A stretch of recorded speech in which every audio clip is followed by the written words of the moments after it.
GHMC delimitation అంశం న్యాయస్థానానికి చేరింది.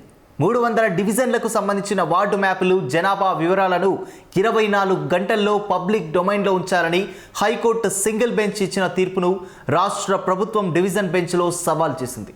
Single bench ఆదేశాలు అమలైతే పాలనాపరంగా ఇబ్బందులు ఎదురవుతాయని ప్రభుత్వం తన పిటిషన్లో పేర్కొంది. ఈ నేపథ్యంలో ప్రభుత్వ వాదనలు, పిటిషనర్ల అభ్యంతరాలను పరిశీలించిన హైకోర్టు డివిజన్ బెంచ్ మధ్యంతర ఉత్తర్వులు జారీ చేసింది.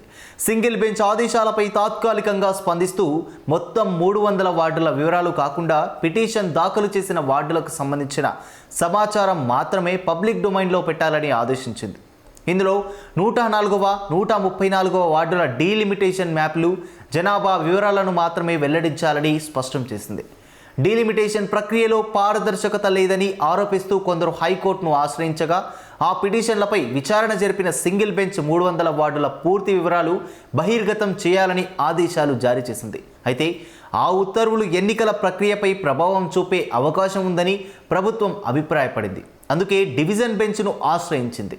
ప్రస్తుతం డివిజన్ బెంచ్ ఇచ్చిన మధ్యంతర ఉత్తర్వులతో జీహెచ్ఎంసీ డీలిమిటేషన్ వ్యవహారం కొత్త మలుపు తిరిగింది. తదుపరి విచారణలో సింగిల్ బెంచ్ తీర్పుపై తుది నిర్ణయం తీసుకునే అవకాశం ఉందని న్యాయవర్గాలు చెబుతున్నాయి.